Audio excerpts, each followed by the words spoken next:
자, 반갑습니다. 신경진입니다. 자, 이번 시간부터 여러분들과 자바 프로그래밍에 대해서 강의를 하게 되었습니다. 그래서 여러분들이 자바를 배우는 과정에서 아무래도 기초가 탄탄해야지, 그리고 원리도 알아야지 응용이 되죠. 그죠? 그렇기 때문에 우리는 그러한 탄탄한 기초를 토대로 하여 어떠한 프로그램을 만들기 위해서 먼저 이제 제가 여러분들을 위해서 최선을 다해서 자바에 대해서 여러분들한테 설명을 쭉 드리도록 할까 합니다. 물론 실습도 같이 할 겁니다. 자, 그래서 첫 번째 시간으로 우리는 프로그래밍 언어의 소개, 그죠? 그리고 자바의 소개, 그리고 자바의 특징에 대해서 우리가 좀 살펴볼까 합니다. 그래서 이러한 내용에 대해서 그래도 자바 프로그래머가 되기 위해서는 이 정도는 알고 있어야 된다라는 것이죠. 맞습니까? 자, 그래서 이번 시간에 우리가 좀 봐야 될 내용들이, 자, 보시면, 자, 첫 번째, 자바를 왜 배워야 되는지에 대해서 설명을 드릴 거고요. 그리고 두 번째, 프로그래밍 언어와 컴파일이 뭔지 볼 거고요. 그리고 자바를 뭐 좀 소개를 드릴 거고, 그리고 자바의 특징에 대해서, 참 자바는 특징이 좋은 점이 너무너무 많습니다. 예. 그래서 그러한 내용들에 대해서 설명을 드리도록 하겠습니다. 자, 일단 자바를 왜, 무엇 때문에 배워야 하는 이유를 먼저 보도록 할게요. 자, 자바를 배우는 이유, 결과론적으로 여러분들이 자바를 왜 배웁니까? 프로그래밍 언어 중에 하나인 자바를 왜 배웁니까? 개발자가 되기 위해서 여러분들은 자바를 배우죠. 맞습니까? 그런데 자, 여러분들이 자바를 배우면 웹이나 앱이나 이런 개발자를 되려고 하는, 개발자가 되기 위해서 배우시는 거 아니겠습니까? 궁극적으로 말을 하면, 그죠? 우리가 이 자바라는 언어를 배워서 여러분들은 웹으로도 갈 수 있고, 앱으로도, 앱 프로그래밍 개발자로도 갈 수가 있고, 서버 단으로도 갈 수가 있고. 근데 그 중에서 물론 다른 언어들도 좀 배워야 하나, 모든 언어에 일단 기본적으로 일단 알고 들어가야 되는 언어가 자바이기 때문에 여러분들이 자바를 배워야 된다는 거예요. 자, 그래서 제가 여기에 모식도를 하나 나타냈는데요. 자, 먼저 1단계부터 한번 보시죠. 자, 자바 프로그래밍은 무조건 아무 이유 없이 밑에 깔립니다. 그죠? 예. 그리고 여러분들이 자바를 어느 정도 배웠다. 그죠? 자바를 어느 정도 배웠다. 그러면 이제 여러분들이 이 자바 프로그래밍으로 여러분들이 이제 뭔가 자바 프로그래밍 하나만으로도 응용 어플리케이션 소프트웨어, 뭐 예를 들면 간단하게 말씀을 드리면 계산기라든지 이렇게 뭐 계산기, 뭐 그림판, 뭐 이런 것들이 전부 다 응용 어플리케이션이거든요. 그러한 것들을 만들 수가 있습니다. 얼마든지. 그죠? 그리고 난 다음에 여러분들이 자바 프로그래밍을 배우고 난 다음에 그 다음에 해야 될 게 바로 데이터베이스를 배우셔야 됩니다. 데이터베이스는 오라클이든 MySQL이든 마리아DB든 여러 가지가 존재를 합니다. 그래서 거기에 SQL문, SQL문이라고 하는데, 왜 우리가 프로그래밍을 만들었다라는 것은 데이터를 수집을 해서 저장을 하고 그리고 다시 그 데이터를 읽어서 화면에 사람들한테 뿌려주는 그러한 역할을 하는 게 바로 프로그래밍이죠. 웹사이트든 아니면 앱 프로그래밍이든 그죠? 그렇게 하기 위해서는 모든 앱이나 모든 웹이나 대다수 프로그래밍 자바 프로그래밍 언어를 기반으로 하고 있다는 거예요. 그래서 프로그래밍 배우시고 자바 프로그래밍 배우시고 DB를 일단 통신을 하는 걸 배우셔야 돼요. 일단 그리고 난 다음에 여기에서 DAO라는 게 있는데 데이터 액세스 오브젝트의 약자입니다. 그러니까 DB에 접속을 하는 오브젝트, 객체라고 합니다. 그 객체를 우리가 개발하는 것도 배우셔야 됩니다. 그리고 나서 JDBC, 이거는 여기 DB와 연동을 하는 JDBC라는 드라이버가 있습니다. 혹은 마이바티스 이런 거는 이제 옵션입니다. 근데 자바 프로그래밍은 필수죠. 맞죠? 예. 그러면 여기까지가 내가 DB랑 통신까지 할 수 있는 능력이 된다면 일단 여러분들은 1단계는 다 섭렵을 했죠. 그 다음에 자바 프로그래밍이 가장 방대하고 크고 넓어요. 내용이. 그 다음에 이거를 여러분들이 어느 정도 쥐락펴락을 할 수 있고 어느 정도 볼 수 있는 능력치가 된다면 여러분들은 그 다음에 하셔야 될 부분은 바로 뷰 단을 나타내는, 즉 화면에 사용자들한테 보여주는 뷰 단을 나타내는 HTML5와 이거는 다들 들어보셨을 거예요. CSS3 그리고 자바스크립트, jQuery 이렇게 있는데 HTML5와 CSS3는 우리가 정적인 화면을 나타낸다면 이 자바스크립트와 jQuery를 통해서 이 정적인 화면을 동적으로 바꿔주는 역할을 하는 게 이 두 언어의 기능입니다. 이게 이제 우리가 흔히 말해서 사이드 프로그램이라고 얘기를 하죠. 자, 그 다음에 여러분들이 배우셔야 될 게 자바 기반으로 되어 있는 JSP와 서블릿을 배우셔야 됩니다. 이거는 어디까지나 앱 개발자들을 위해서 말씀을 드리는 거예요. 여기에서 요까지만 배우셨다. 그러면 여러분들이 웹사이트 쪽으로 가고 싶으면 JSP와 서블릿을 배우시고 스프링을 해서 MVC 패턴에서 웹 어플리케이션 개발을 하고 전자정부 프레임워크인 스프링이라는 것도 이거를 옵션으로 배우시면 됩니다. 그런데 전부 다 이런 것들이 자바 기반으로 되어 있어요. 아시겠죠?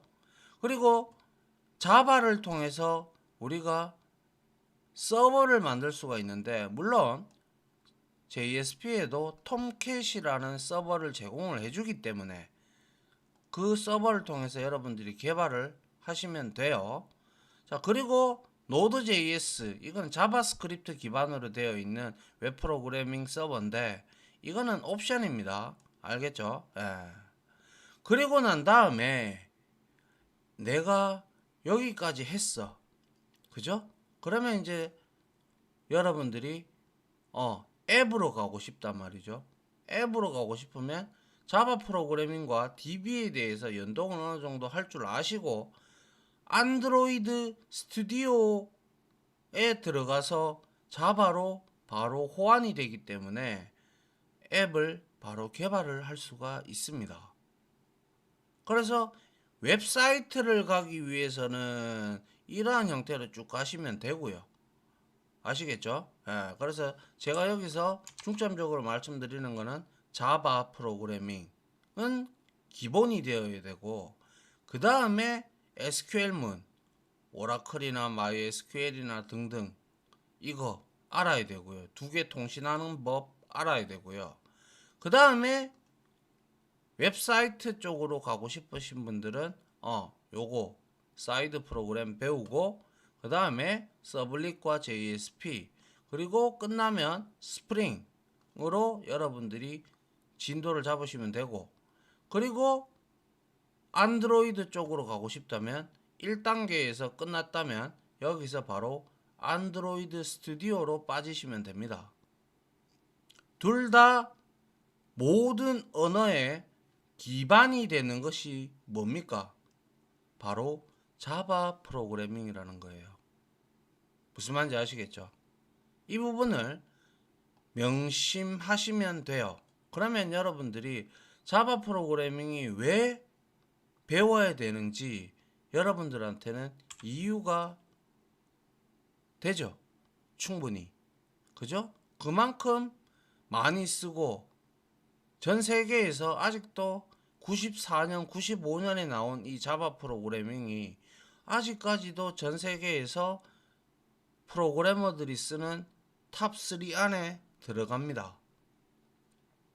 그리고 우리나라 한국은, 대한민국은 자바 프로그래밍으로 되어져 있는 프로그래밍 사이트 그리고 프로그래밍 응용 소프트웨어 이런 것들이 참 많아요.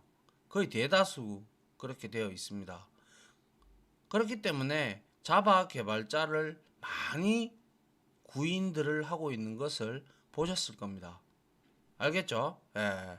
그래서 왜 우리가 자바를 배워야 되는지에 대해서 설명을 드렸고요. 자, 그 다음부터 보도록 하죠. 자, 그러면 도대체 프로그래밍 언어와 컴파일에서 자, 프로그래밍이라는 것은 무엇일까? 라는 내용이 들죠. 일단 정의를 내리면 컴퓨터가 이해할 수 있는 기계요. 자, CPU와 우리가 생각하는 거는, 우리가 만약에 AI한테 지니야 어디 틀어줘, 볼륨을 높여줘, 이렇게 우리가 음성 인식 같은 걸 하죠. 근데 걔들이 우리가 말하는 거를 알아듣고 처리를 해주는 걸까요? 그렇지 않습니다. 컴퓨터가 알고 있는 언어는, 즉 CPU가 처리하는 단위는 오로지 0과 1밖에 없어요. 그리고 얘는 빼는 기능도 없고요. 오로지 가산하는 기능밖에 없습니다. 그래서 컴퓨터가 이해할 수 있는 언어를 우리가 기계어라고 합니다. 그래서 머신 랭귀지라고 하고요. 그래서 C 언어가 나오기 이전에는 어셈블러도 있고 포트란도 있고 베이직도 있고 참 많았어요. 그런 것들은 이제 저급 언어죠. 그나마 이제 C 언어가 그것들을 다 좀 가지고 와가지고 중간쯤에 위치하는 언어가 되어, 이제 소위 말해서 아직까지도 C 언어가 나온 지 1970년도에 나왔는데 아직까지도 대학교에서 필수적으로 배우고 있죠. 왜? C 언어는 지금 현대적인 트렌드에 따라서 만들어질 수 있는 응용 어플리케이션이나 웹사이트 프로그래밍에는 잘 사용하지 않고, 단지 여러분들이 아시는지 모르겠지만 장비들 많죠. 무엇을 생산하는 장비의 칩셋 이런 데 들어가는 프로그래밍을 할 때는 우리가 C 언어를 많이 사용을 합니다. 그래서 아직까지도 배우고 사용하고 그렇게 하고 있고요. 그리고 C 언어를 배우고 나면 대부분의 대학교의 컴퓨터 공학 커리큘럼은 자바로 넘어가게 되죠. 그리고 데이터베이스를 배우게 됩니다. 여튼 컴퓨터가 이해할 수 있는 기계어는 우리가 일상생활에서 사용하는 언어와 너무나도 다른, 오로지 0과 1로 이루어진 이거를 두고 우리는 이진 코드, 바이너리 코드라고 합니다. 그래서 우리가 여기서 사람이 이해하기 매우 어렵습니다. 01010101011110 뭐 이러 돼 있는데 여러분들이 해도 가겠습니까? 저도 몰라요, 그거는. 예. 하지만 반대로 사람이 사용하는 언어는 컴퓨터 입장에서 보면 이해할 수 없는 문자의 집합입니다. 그죠? 우리가 안녕하세요라고 하면 컴퓨터는 그걸 못 알아들어요. 무슨 말입니까? 라고 할 때는 못 알아들어요. 그렇기 때문에 우리는 사람과 컴퓨터가 대화를 하기 위해서, 그죠? 대화를 하기 위해서는 우리는 사람의 언어와 기계의 다리 역할을 하는 프로그래밍 언어가 그래서 필요한 거죠. 이게 바로 프로그래밍이라는 거죠. 그죠? 예. 그래서 프로그래밍 언어로 작성한 파일을 우리는 기본적으로 소스 파일이라고 합니다. 다 이거는 자바나 C++이나 뭐 여러 가지 언어들이 있는데 다 문법들이 제각각 틀립니다. 그런데 하나의 언어를 마스터를 하고 나면 여러분들이 자바 프로그래밍을 어느 정도 할 줄 아신다면 다른 언어를 익히기에는 그렇게 어렵지 않습니다. 그만큼 자바 프로그래밍이 중요하다는 것이고요. 그리고 소스 파일을 컴퓨터가 바로 이해할 수 없잖아요. 없기 때문에 우리가 뒤에서 이제 환경 설정을 할 때 JDK라는 걸 깔게 됩니다. 자바 디벨로프먼트 키트. 거기에 자바 컴파일러가 있습니다. 그래서 우리가 안녕하세요라고 이렇게 안녕하세요가 아니라 우리가 예를 들어서 0과 1로 이루어진 기계어 파일로 번역한 후에 사용을 한다. 즉 다시 말하면 우리가 이렇게 소스 파일을 막 적어요. 그죠? 이거는 int 타입에다가 우리가 10과 20을 더해서 result int 변수에다가 30을 대입을 했고 이거는 화면에 출력하는 거예요. 이거는 자바 코드에서 사용을 하는 거예요. 자바 문법에 맞게끔 소스 파일을 만들었어요. 근데 이것조차도 못 알아본다 이거예요. 그래서 우리가 컴파일이라는 과정을 지니는데요. 그래서 컴파일러가 이렇게 우리는 프로그래밍 언어를 좀 공부하신 분들이 있다면 이렇게 있다면 컴파일러에 의해서 이러한 값들이 전부 다 0과 1로 구성이 되어졌고 다시 실행이 이 기계어로 CPU가 실행을 하면서 우리가 원했던 결과 여기서는 30을 출력을 하거든요. 그러면 여기서 실행을 하면서 여기에서 컴퓨터가 기계어로 다 실행을 하고 우리 눈에 30이라는 결과를 출력을 하게 됩니다. 아시겠죠? 그게 바로 이 소스 파일을 바이트, 코드, 즉 기계어로 바꾸어주는 녀석이 바로 컴파일러. 그래서 컴파일링 한다라고 얘기를 하는 거예요. 아시겠죠? 그 다음 보겠습니다. 자, 자바에 대해서 소개를 좀 드리면 자바는 1991년에 선 마이크로 시스템즈가 있었어요. 지금은 사라졌습니다. 오라클의 M&A가 됐습니다. 2010년도에. 그래서 선 마이크로 시스템사에 제임스 고슬링이라는 사람이 있었어요. 이분이 다른 연구원들과 함께 고안한 오크라는 언어에서부터 시작을 한 거예요. 그리고 나서 마침내 비로소 세상에 1995년에 자바 1.0이라는 버전을 발표했고 지금 현재 이게 JDK 버전을 말하는 거예요. 지금은 현재 JDK 1.17까지 지금 나온 상황이고요. 그래서 1995년에서 99년까지는 윈도우 프로그램 개발이 주류여서 이거는 C++은 마이크로소프트 회사에서 만든 거예요. C 언어를 만들었던 곳. 그 언어에 비해서 자바는 굉장히 열세였습니다. 왜냐하면 메모리나 CPU를 지나치게 많이 사용한다는 단점이 존재를 했거든요. 그런데 계속 자바가 이제 이러한 문제점을 조금씩 극복을 하면서 1990년대 말 이때부터 인터넷이 붐이 일어났죠. 저도 모뎀부터 시작을 해서 지금 현재 1기가 bps의 인터넷을 사용을 하고 있는데, 이때부터 인터넷이 활성화가 되면서 웹 어플리케이션 구축을 위해서 자바가 전 세계적으로 뻗어나가면서, 얘는 일단 이때만 해도 지금도 마찬가지지만 무료였어요. 선 마이크로 시스템즈가. 근데 C++은 회사에서 사용을 하게 되면 라이센스비를 비용을 지불을 했었어야 했어요. 그래서 무료이기 때문에 자바가 활성화가 되었고요.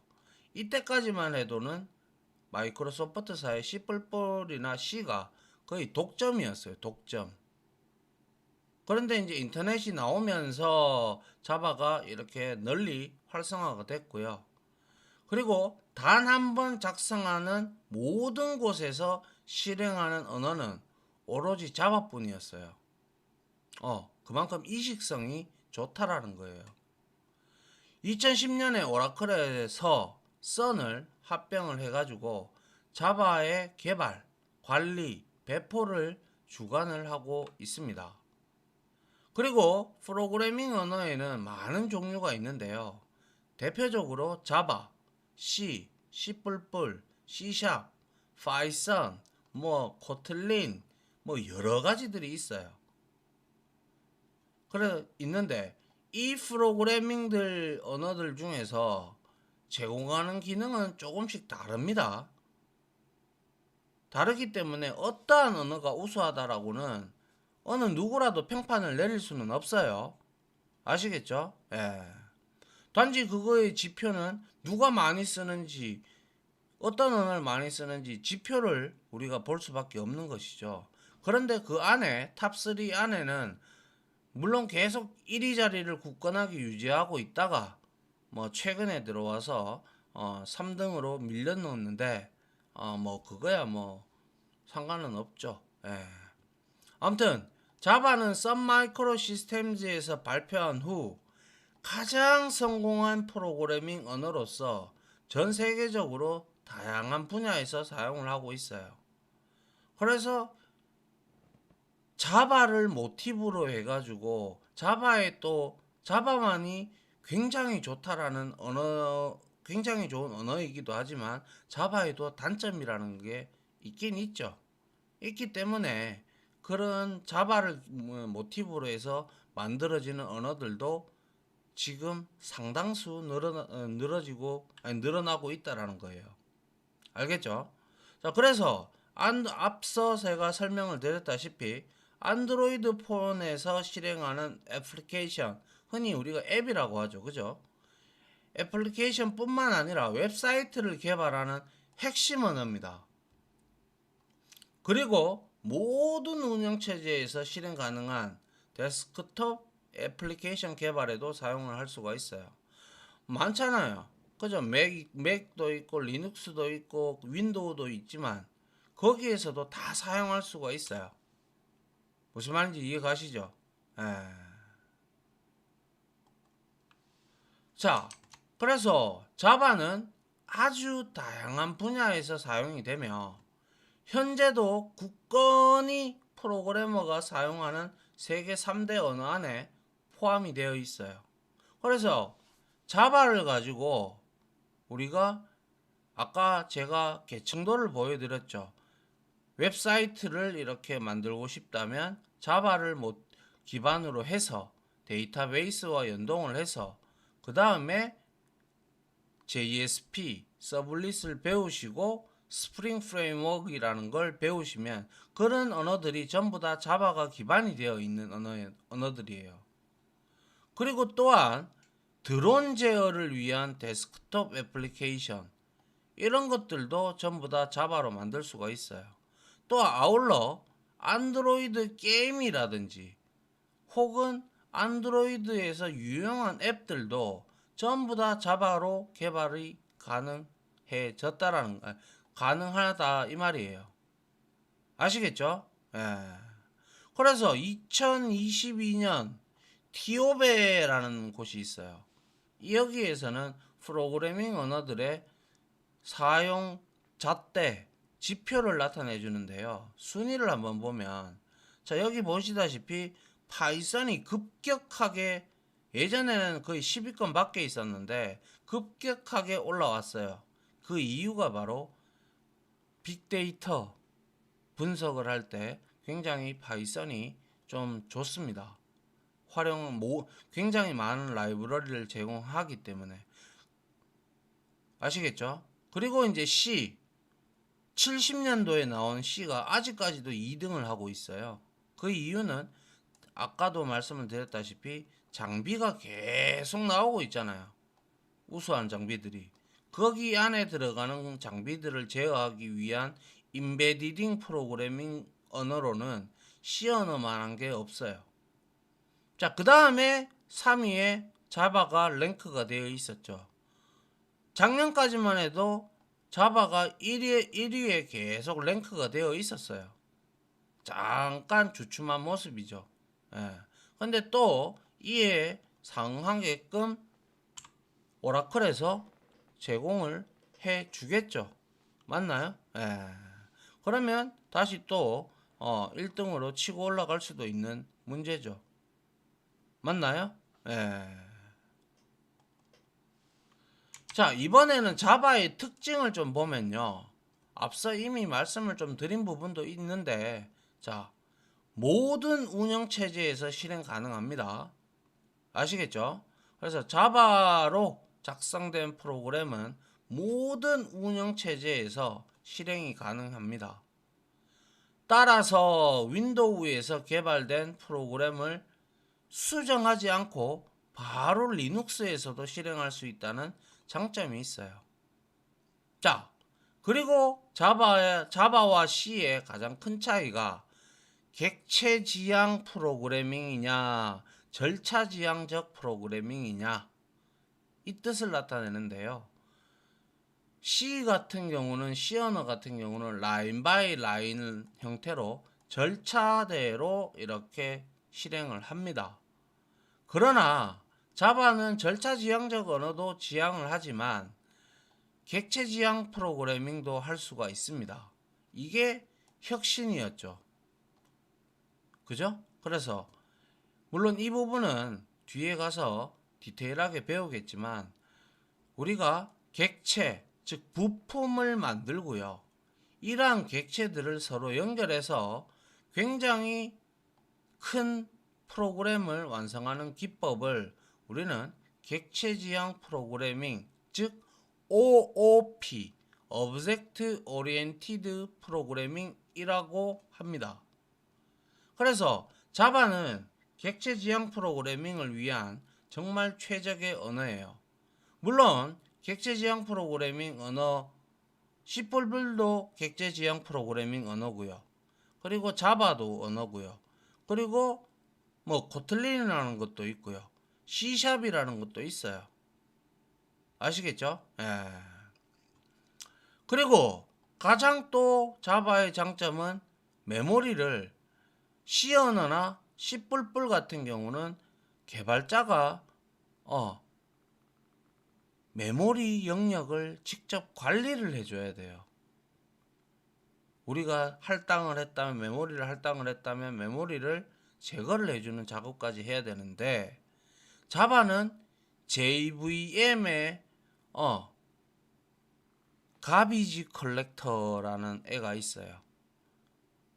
JVM이라는 것은 우리가 JDK를 설치하면 자동으로 설치가 되는 자바 버추얼 머신, 자바 가상 머신입니다. 거기 안에 GC, 즉 가비지 컬렉터, 쓰레기 수집가가 있어 가지고요. 알아서 자바는 메모리, 램을 자동 관리를 합니다. 그렇기 때문에 개발자는 구태여 메모리를 관리하는 수고를 덜고 핵심 기능인 코드 작성에만 집중을 할 수가 있습니다. 아주 좋은 기능이죠. 아울러 굉장히 많은 라이브러리를 제공을 합니다. 여기서 말하는 라이브러리는 사용자, 즉 우리 프로그래머들이 개발을 할 때 이미 만들어 놓은 클래스들이 굉장히 많다라는 거예요. 그렇기 때문에 우리는 그걸 사용할 수 있으면 가져다가 쓰시면 되는 거예요. 그런 것들을 우리가 라이브러리라고 하는데요. 그래서 무료로 다운로드를 해서 사용할 수 있는 오픈소스 열어놨다라는 거죠. 오픈소스 라이브러리가 매우 많기 때문에 프로그래밍 개발 기간이 단축한다. 기간을 단축을 시키는 아주 좋은 내용을 가지고 있습니다. 아울러 앞서 말씀드렸다시피 리눅스 이런 데서 수정 없이 우리가 이식성이 매우 높다라는 점 아시겠어요? 이런 점 그리고 자바는 객체 지향 개념이기 때문에 캡슐화 뒤에서 배우겠습니다만은 얘는 인캡슐레이션이라고 해서 자바 클래스의 멤버들을 외부에 노출시키지 않을 수도 있어요. 이렇게 해줌으로써 좋은 게 뭐냐면 보안에 굉장히 좋습니다. 예전에 보안이 약한 언어들 때문에 막 은행들이 해킹을 당하고 뭐 그런 일들이 많았잖아요.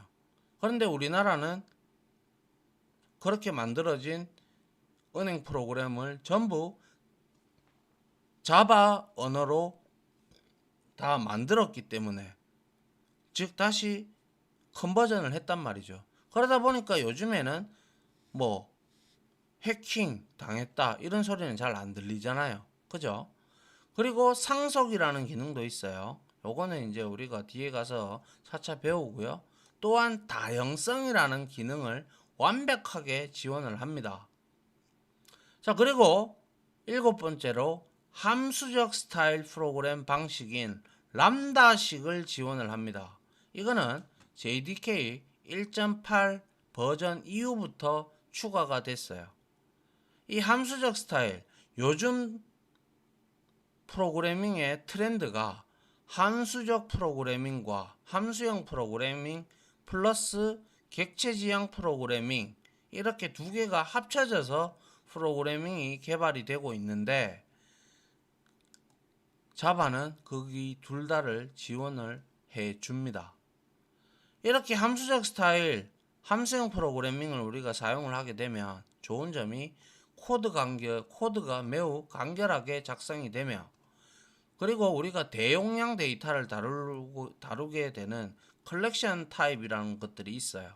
이 컬렉션 요소들을 우리가 걸러내거나 매핑을 시키거나 그룹핑을 하거나 집계 처리할 때 굉장히 유용합니다. 아시겠죠? 아울러 멀티스레드 기능도 구현이 쉬워졌다. 뒤에서 물론 배우겠습니다만은 이것도 멀티스레드라는 것은 CPU가 타임 슬라이스 방식으로 여러 군데 프로그램을 동시다발적으로 실행을 시켜주는 거죠. 그러한 기능도 구현할 수가 있습니다. 그래서 대용량 작업을 빨리 처리할 때나 동시에 여러 기능을 처리해야 할 때 매우 유용한 기법이 바로 멀티스레드입니다. 알겠죠? 그리고 동적 로딩이라는 게 있어요. 그러니까 미리 객체를 필요하지도 않은데 아직 필요하지 아니한데 미리 만들어 놓지 않고 그죠? 필요한 시점에 우리가 객체를 동적으로 로딩을 해서 객체를 생성하고 또한 유지 보수 시에 특정 객체만 쉽게 우리가 객체 지향 프로그래밍의 특징이 부품으로 만들어서 연결해서 사용한다고 했잖아요. 그래서 특정 객체만 쉽게 수정 및 교체해서 우리가 얼마든지 사용이 가능합니다. 이거 말고도 더욱더 많은 자바의 특징들이 있지만 대표적으로 이렇게 9개로 제가 정리를 한번 해 봤습니다. 아시겠죠? 예. 자, 이렇게 해서요. 여러분들하고 이번 시간에 살펴볼 것은 좀 다 살펴본 것 같네요. 자, 여기서 마무리 하도록 하겠습니다. 다들 고생 많으셨습니다. 감사합니다.